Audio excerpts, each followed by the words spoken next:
edition of Between the Ficus. As always, I'm your host, Ryan Bernazian, and joined with me today we have, as always, our local companion, Brian Atkinson. Joining us now again is Sean Grassie, who is also on In the Strike Zone. Guys, how we doing today? I'm doing very well. How are you doing, Ak? I'm good. It's good to be back here. Missed you. Not All sore right. from football? Nah, not sore. Well, I mean, we took about a week off, and we missed a lot of sports, so let's jump right into it. We're going to talk a little bit of hockey with you today, and, you know, me and you being Flyers fans, we have to talk about the Flyers. They haven't lost yet. They play on Tuesday versus the Blackhawks, Wednesday night rivalry game. But how about Travis Konecny and Ian Provorov, two of the rookies that were questionable before the season? What do you think out of their production? I mean, I know we talked about this before between me and you, how much we love Konecny and Provorov, and I love them. I love them a lot. Konecny's tied for the team on points with Brandon Manning with 3 points already. These kids can play. They're 19 years old. They can play. This is going to be a great year for the Flyers. You know, they got good odds, 13-1 odds to win the Eastern Conference. So I just can't wait to watch this team all year. It's exciting in Philly. Exciting to watch this Exciting team. time for Philly. Yeah, it's a good time for Philly. I can't wait to see this Philly team because, granted, I'm a Pittsburgh fan because I grew up with the Wilkes-Barre-Scranton Penguins just in our backyard from our studio. And I love how the Penguins have been playing of late, and I honestly can't wait to see the Stadium Series in Heinz Field this year. Yeah, that's going to be a really exciting game because both teams have so many positives going for them. So moving on to college football now, we had so many great games going on this week. It was a very exciting week in college football. First, we have Alabama absolutely pummeling Tennessee by the score of 49-10. Guys, is Alabama unbeatable? I'll let you go first on this one. I'm looking at this, and Alabama is actually starting to pick up some steam and looking like the dynasty that Alabama has become themselves, and it's just going to be very hard, but I suspect maybe a Michigan team or maybe an Ohio State team can stop their roll. I mean, it was a good game. It was a good game till the second half.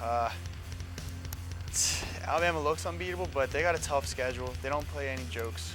Like, there's no joke teams on this schedule. They play Texas A&M coming up. I think they're beatable. The offense is a little shaky at times, but their defense is legit. It's just absolutely insane. So, at some point, what do you start to say, of course, they're an absolute definite to at least make the playoffs? They're a definite to make the playoffs. They'll be a definite to win if they take care of Texas A&M like they did Tennessee. Then no one's going to beat them. Well, we also now have Texas A&M going to be another tough contest for this Alabama team. It's going to be very interesting to see how the number 6 Texas A&M Aggies will take on this Crimson Tide team, who has been absolutely lights out all season. We also had another pretty close game, actually. We had Louisville going up against Duke, and Louisville only winning by a score of 24-14. Is this scary at all for Louisville? It should be scary. I mean, Duke was a good team last year at the end of the season, but if it wasn't for Jackson at the end of that game, coming away with those 2 touchdowns, Louisville wouldn't be ranked top 10. And they got a tough one coming up, but Louisville fans, they should be scared. I'm looking at it, and I can't really tell because they handled my Notre Dame team hands down, and I'm like, I'm looking at I can't get a real good read considering they lost their starting quarterback at the beginning of the season, but Duke's actually playing pretty good, and yeah, I would take that game as a little bit of a shock for Louisville. Well, Louisville has a very tough matchup coming again this week when they take on NC State, who almost beat Clemson. Now, is this coming up as a bit of a concern for Louisville? NC State should be a top 15 ranked team just because they have a lot of close losses, but their defense, I think, is one of the best defenses in college football besides Alabama. I think they beat Louisville. I think they're really going to beat Louisville. They're going to beat them up front. They're going to contain Jackson, and they're not going to let him do what he does best and escape the pocket and make those big plays. Sean, how many yards does Jackson go for this weekend? I wouldn't be surprised if he gets maybe 200 yards because that NC's defense is just looking pretty dominant considering they handled the Notre Dame defense very handily and the offense as well. And that's the big key that Notre Dame usually has, and they don't look like a contender at all this year. Right.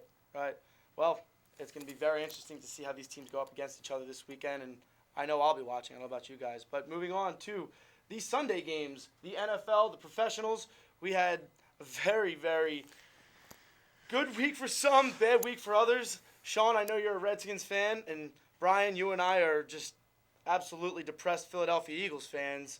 We're going to start off with the Eagles, who fell to the Redskins by a score of 27-20, and at no point at all did it even seem like the Eagles were in this game at all, although they had a kick return and a pick six. What are your thoughts? I'm going to let him start because I'm going to finish this topic. So. Well, I'm looking at it as this. You didn't help your rookie tackle at all, and you just let Ryan Kerrigan and Trent Murphy have an absolute field day getting to the quarterback. That didn't help. The press coverage, your wideouts couldn't beat that we were just putting on you all day. And the Redskins, even without Jordan Reed, they were starting to hit those other options that they do have, like Deshaun Jackson, Pierre Garçon, and Vernon Davis. They built that confidence back up for Kirk Cousins, and they ran the ball like they're supposed to.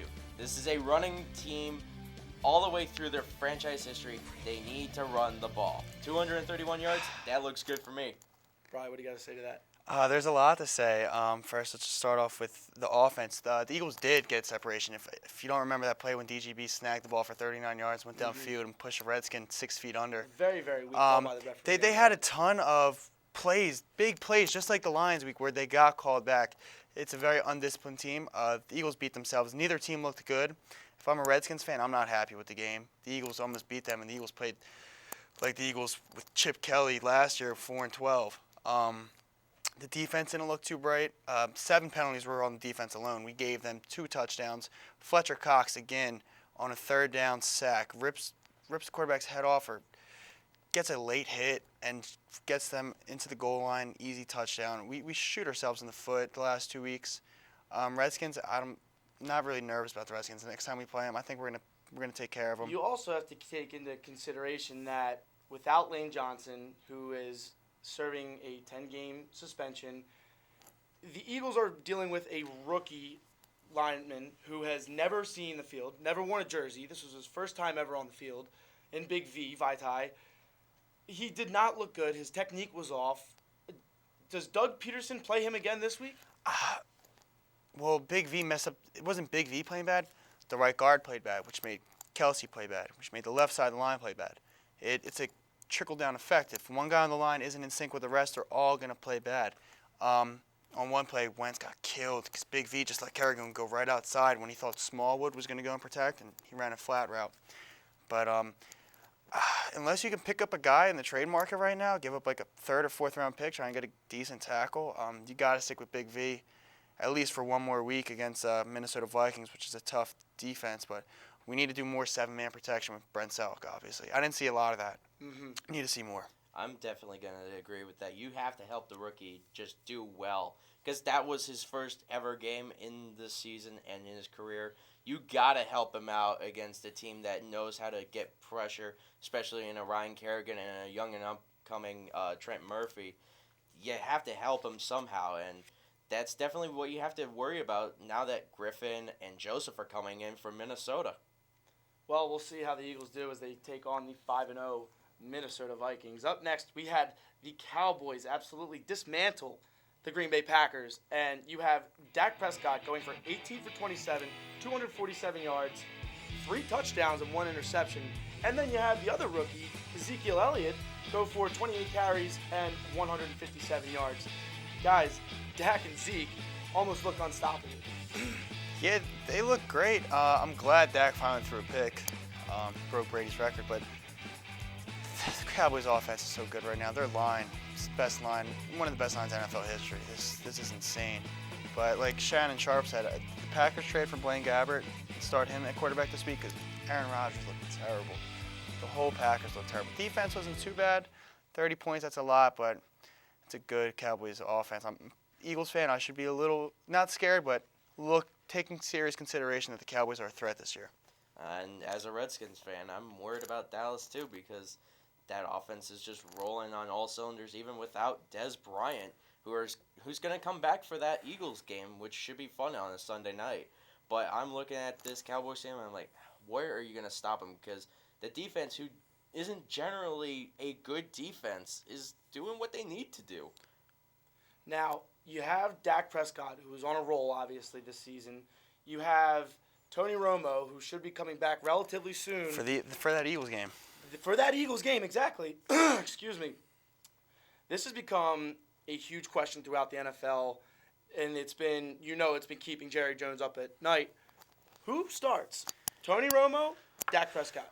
Well, Jerry Jones is Tony Romo's father. He loves that kid. He loves him. But you got to start Dak. I love Jerry Jones for being a fool, so I'm kind of glad he's going to put Romo in. But I saw they're trying to trade Romo. I saw the Jets are in consideration to get Romo. But if they start Romo, Dak's coming in the second half because the Eagles are going to hurt him like they did last year. I'm looking at it as this. History tends to repeat itself, and look at when Romo came in. Granted, not as many picks because Romo had 8 picks in his first 6 games, but 5-1, very good passing yards, and he ended up replacing Drew Bledsoe. I would stick with Dak. I would say let Dak play, let him continue, because he's been doing everything right that you need him to do, and replace Romo. It sucks to be Drew Bledsoe, man. Tom Brady first, then Tony Romo. Hey, at least you got 2 Hall of Famers that you said you got to bring in. Well, what? I wouldn't call he's Tony not the Romo a Hall of so Famer. yeah, I wouldn't call Tony Romo a Hall of Famer. Moving on, we have the Carolina Panthers, who cannot seem to get the ball rolling, absolutely blowing it to the New Orleans Saints by a score of 41-38. Guys, what is going on with the Super Bowl contending team that was there last year, as well as the Super Bowl or the league MVP of last year, Cam Newton? What's going on with them? Well, Coach Rivera came out and said, yeah, I took a huge risk on the secondary this year by not re-signing Josh Norman and company. And you had Peanut Charles Tillman retire. The offense did great in the second half. They came back. They're down 21-0. They battled back, made it a game late. This doesn't look like the same team at all. The line's struggling on both sides.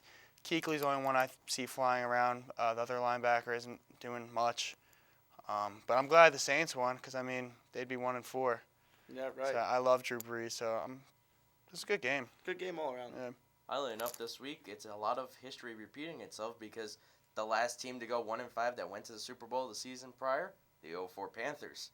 I'm actually very surprised because you look at that secondary and they lost a lot of key pieces. You look at the defense and they're not running as hard as they're going to, like you said. But it seems like Cam doesn't have the connectability with his wideout core or even with the running back. It's just not the same team. It also seems that he lost his command of the line, almost maybe even command of the locker room. Yeah, because granted, you know how everyone's been saying with Cam, he's got even and he's got odd years. The odd years tend to hurt him while the even years are helping him. Mm-hmm. But I don't know why, because Cam himself is a great athlete and he is a good leader. He's a good person. I just don't know what exactly is going wrong in that locker room. Well, let's see how they do as they have a bye this week, so they'll have some time to figure it out. Let's move on to now our games of the week and our predictions. So let's start off with what we thought was actually going to be a great game this week. We have the San Diego Chargers taking on the Atlanta Falcons. Now, the Chargers came out hot last week on Thursday Night Football, beating the Denver Broncos. But then you also have a Atlanta Falcons team that's been playing pretty well and has to have a fire lit under them after the call that was called against them on Sunday. Who do you guys see taking this game? Yeah, that was a bad call for the Falcons last week. I mean, it's a tough game for them to lose. But I like Philip Rivers and the San Diego Chargers. They both beat the Broncos this year, but Philip Rivers isn't. I think he's one of the best quarterbacks in the league every year. He just never has weapons. But he lit a fire under this team, and they're going to go on a little bit of a win streak.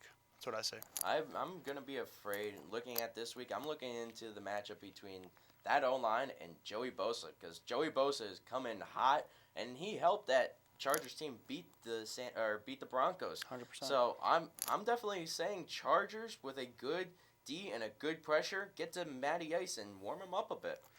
Yep, Bosa's going to lay some hits. Oh, absolutely. I love Joey Bosa. Oh, Joey Bosa, baby. Joey Bosa. So moving on, we have another great game coming up. The New England Patriots at the Pittsburgh Steelers. Now, you have a red-hot Tom Brady, fresh off of suspension still, tearing up the NFL. And then you have a Roethlisberger-less Pittsburgh Steelers team who absolutely got embarrassed by the Miami Dolphins of all teams. Where do you see this game going, guys? I'm looking at Pittsburgh and saying you have to try to figure out a way how to stop this defense, because Two of your other rivals who lie in the same state gave up 780 yards and 7 touchdowns. You cannot allow Brady to do that, but at the same time, Brady knows how to play you well. He's played you in the biggest games. He's going to definitely run all over you. New England's taking this one in Pittsburgh. Yeah, I think Brady's going to throw for 400, 5 touchdowns, and his number one running back target isn't back yet. Everyone forgets about Deion Lewis. When he comes back, this offense is going to be like the best offense, an even better offense. That's how good they're going to be. Are the Patriots still Super Bowl contenders? Yeah, they're Super Bowl contenders. Absolutely. Absolutely. I would say so as well. Yeah. Yep. Well, then we have our boys, the Philadelphia Eagles, coming back home finally to take on the 5-0 Minnesota Vikings. Sam Bradford back at the link after the Eagles had 2 terrible losses. Do the Eagles bounce back from these losses? Do they figure out a way to beat the 5-0 Vikings, who have been playing phenomenal defense throughout this whole entire season?